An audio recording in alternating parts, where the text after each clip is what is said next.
Good morning, everyone. Welcome to our April the 28th Bible reading. We are in 2 Samuel chapter 15, and we are about ready to see some of David's life. The interior life is starting to unravel, especially in regard to his son Absalom and his relationship with his children. It is strained. That's one of the things that we see with King David is kind of one of the failures, one of the flaws is his interaction with his children, and so we see that with Absalom. So let's jump in. It says, after this, Absalom bought a chariot and horses, and he hired 50 bodyguards to run ahead of him. And he got up early every morning and went out to the gate of the city. And when people brought a case to the king for judgment, Absalom would ask where in Israel they are from, and they would tell him their tribe. And then Absalom would say, "You've really got a strong case here. It's too bad the king doesn't have anyone to hear it. I wish I were the judge. Then everyone could bring their cases to me for judgment, and I would give them justice." When people tried to bow before him, Absalom wouldn't let them. Instead, he took them by the hand and kissed them. Absalom did this with everyone who came to the king for judgment, and so he stole the hearts of all the people of Israel. After 4 years, Absalom said to the king, "Let me go to Hebron to offer a sacrifice to the Lord and fulfill a vow I made to him. For while your servant was at Geshur in Aram, I promised to sacrifice to the Lord in Hebron, if he would bring me back to Jerusalem."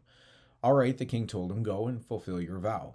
And so Absalom went to Hebron, but while he was there, he sent secret messengers to all the tribes of Israel to stir up a rebellion against the king.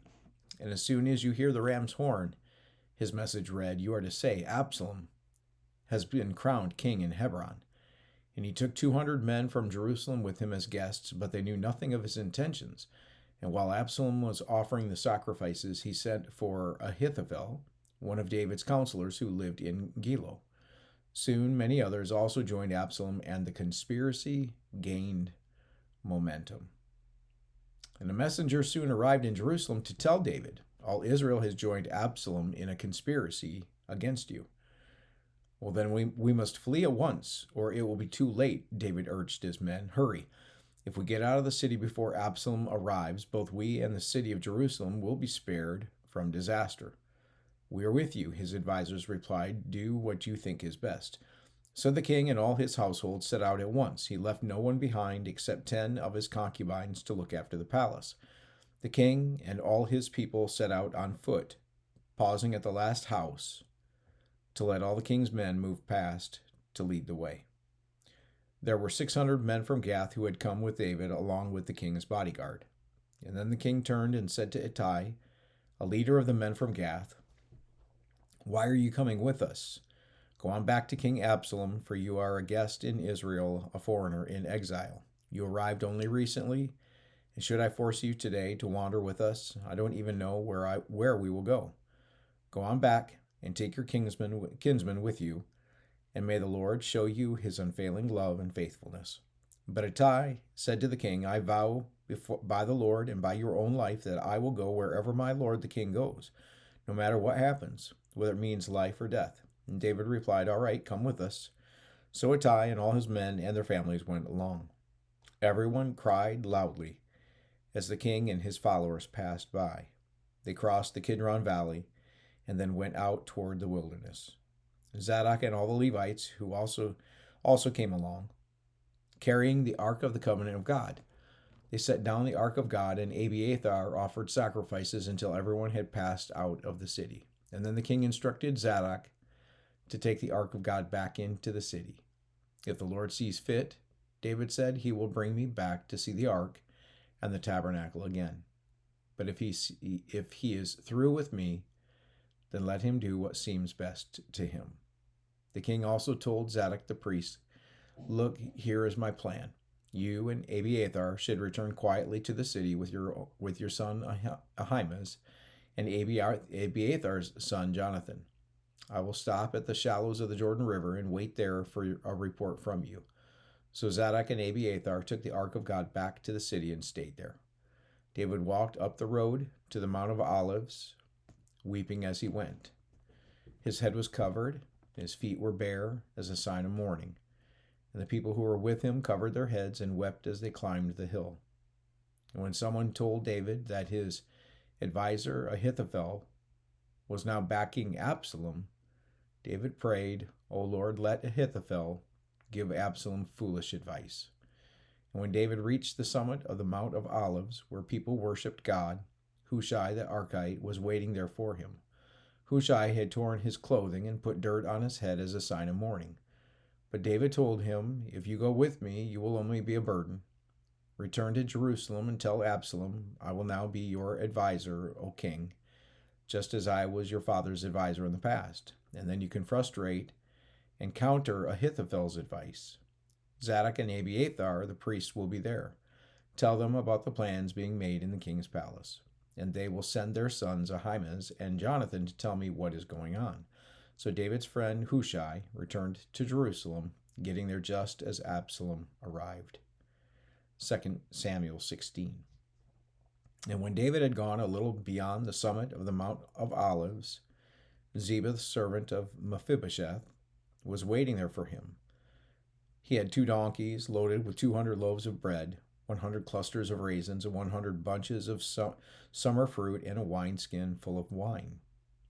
"What are these for?" the king asked Ziba.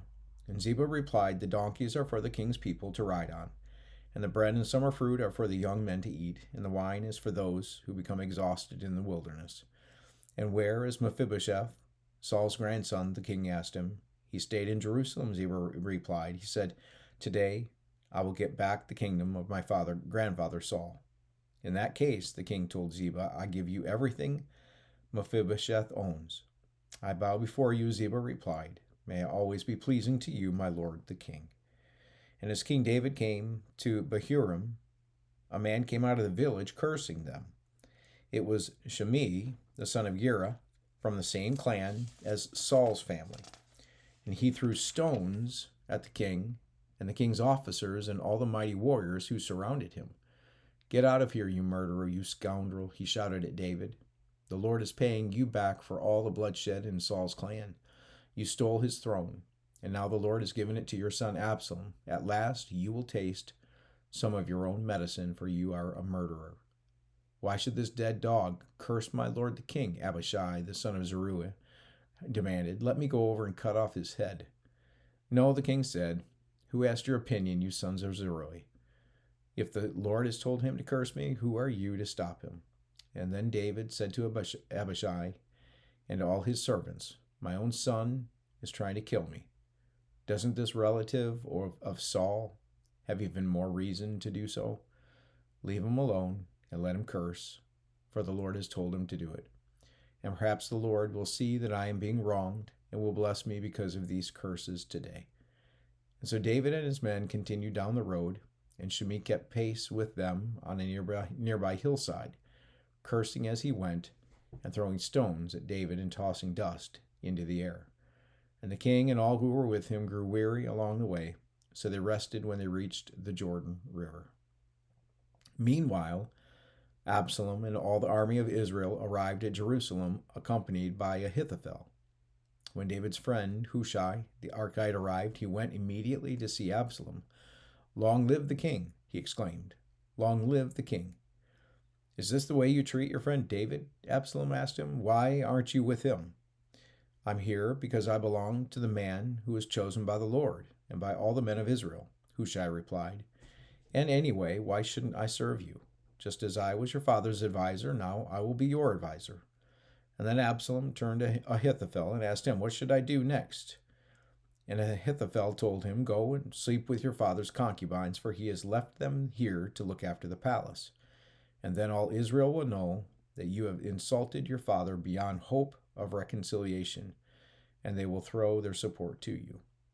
So that they set up a tent on the palace roof where everyone could see it, and Absalom went in and had sex with his father's concubines. Absalom followed Ahithophel's advice, just as David had done, for every word Ahithophel spoke seemed as wise as though it had come directly from the mouth of God. Now Ahithophel urged Absalom, "Let me choose 12,000 men to start out after David tonight. I will catch up with him while he is weary and discouraged. He and his troops will panic and everyone will run away. And then I will kill only the king, and I will bring all the people back to you as a bride returns to her husband. After all, it is only one man's life that you seek. And then you will be at peace with all the people." And this plan seemed good to Absalom and to all the elders of Israel. But then Absalom said, "Bring in Hushai the Archite. Let's see what he thinks about this." And when Hushai arrived, Absalom told him what Ahithophel had said. And then he asked, "What is your opinion? Should we follow Ahithophel's advice? If not, what do you suggest?" "Well," Hushai replied to Absalom, "this time Ahithophel has made a mistake. You know your father and his men, they are mighty warriors. Right now they are as enraged as a mother bear who has been robbed of her cubs.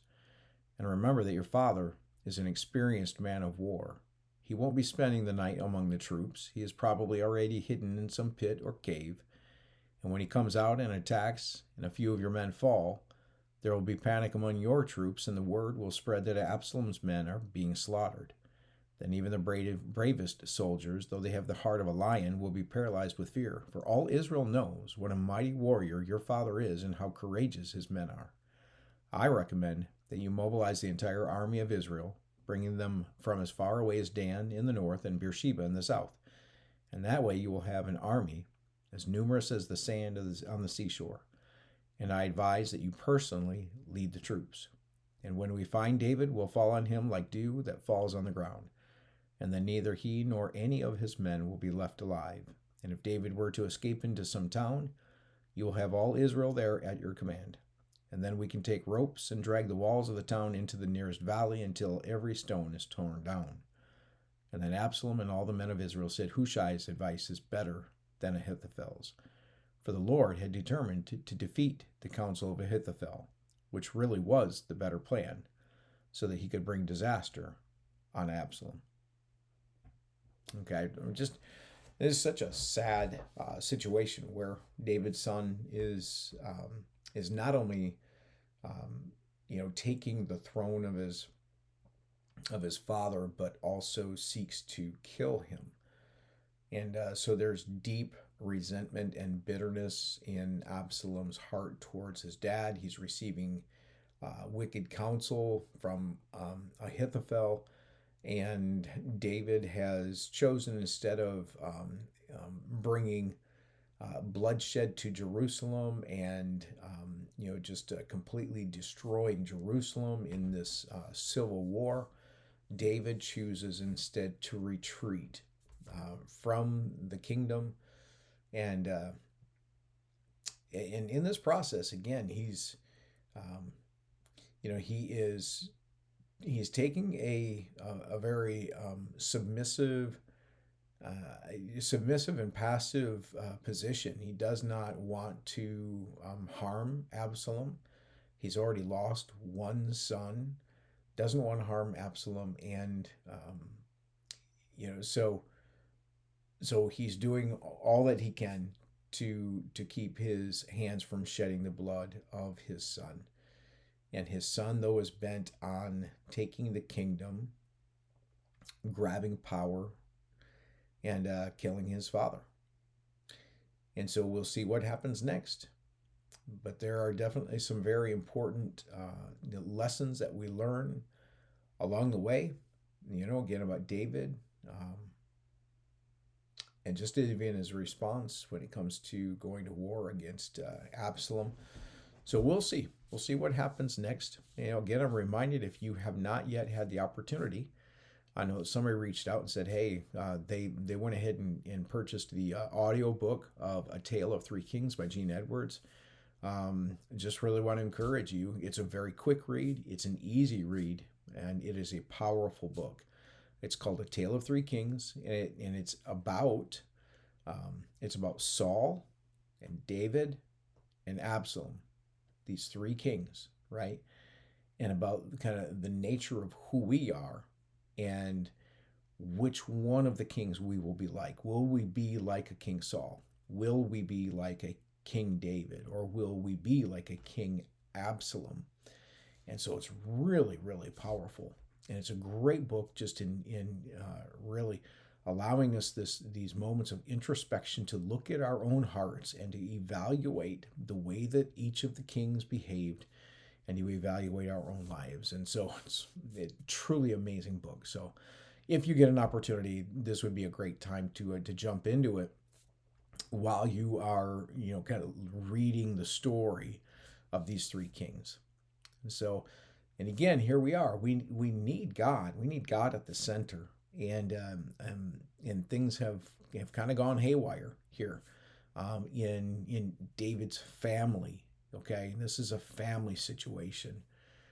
Had there not been a family situation, there'd be peace in Jerusalem. But the family situation has been upended by beginning with David's sin, and then the sin of his son, who rapes his half sister, and it's just, there's this internal bleeding, if you will, that is happening within his family unit.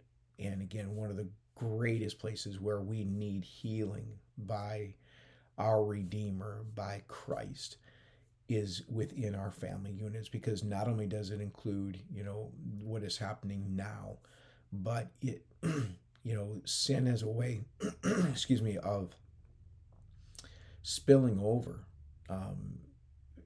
into generational realities. And again, we've all experienced this, but this is this greater lesson that we learn about the God who desires to redeem us, heal us, and bring wholeness and peace to the places that are the nearest and dearest parts of our hearts. And so I look forward to continuing this story with you, and we'll pick it up tomorrow.